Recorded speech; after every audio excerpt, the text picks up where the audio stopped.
ऐसे ही युवाओं की बात आती है तो मेरे मन में चार बातें आती हैं: शिक्षा, स्वास्थ्य, रोजगार, जो विकास। माननीय महोदय, सबसे पहले मैं शिक्षा के विषय में बात करना चाहता हूं।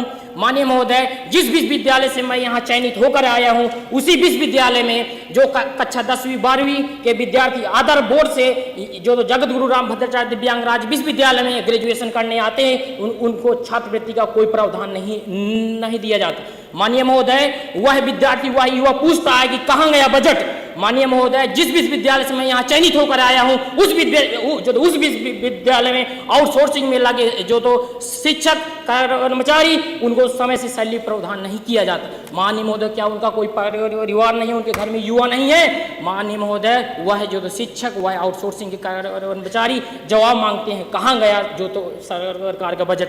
माननीय महोदय, जैसे ही मैं जो तो अपने क्षेत्र के मैं एक जो तो आकांक्षी जिला जनपद चित्रकूट से आता हूँ महोदय, जैसे मैं स्वास्थ्य के विषय में बात करूं महोदय, जैसे हमारी सरकार बात करती है 1 डिस्ट्रिक्ट 1 मेडिकल कॉलेज की बात, तो महोदय हमारे चित्रकूट की बात पूछ रहे हैं कि हमारे चित्रकूट का मेडिकल कॉलेज कहां है। माननीय महोदय, हमारे चित्रकूट की युवाओं द्वारा कफन गृह सत्याग्रह आंदोलन भी किया गया महोदय, लगातार 5 दिन चला, लेकिन इसके बाद भी जो तो जिले प्रशासन द्वारा उन पर दबाव बनाया गया। अब बोला गया आपको अंदर कर दिया जाएगा। महोदय, अपने क्षेत्र के एमएलए से संपर्क किया गया, कहा गया इस बात को आप सदन में उठाइए।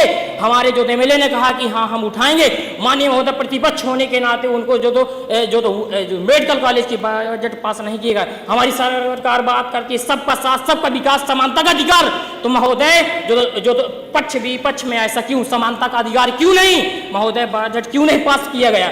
इसी कारण, क्योंकि जो तो जनपद चित्रकूट के प्रतिपक्ष के एमएलए हैं, इसीलिए। महोदय, यदि मैं बात करूं रोजगार की महोदय, जनपद चित्रकूट के जो तो महोदय जो तो एक ग्लास फैक्ट्री है महोदय, 1988 में उसका जो तो स्थापना हुई थी महोदय। उस महोदय वो जो तो जंगल में बनी हुई महोदय, और उसका कोई जो तो उसको स्टार्टअप नहीं किया गया महोदय। वह फैक्ट्री जो तो स्टार्टअप होने से चित्रकूट के युवाओं के लिए 30 से 40% की बेरोजगारी उसको रोजगार का मिल सकता है महोदय। चित्रकूट के युवा पूछ रहे हैं कि जो चित्रकूट के युवाओं के लिए आईटी सेक्टर की कंपनियां फैक्ट्री चित्रकूट में स्थापित क्यों नहीं की गई महोदय। यदि मैं विकास के क्षेत्र की बात करूं महोदय, तो मेरे चित्रकूट के शिवरामपुर से एक मार्ग जाता है महोदय, जो 25 से 30 गांव को जोड़ता है महोदय। उस 25 से 30 गांव में कम से कम 15 से 2000 युवा है महोदय। समाप्त होती है। धन्यवाद।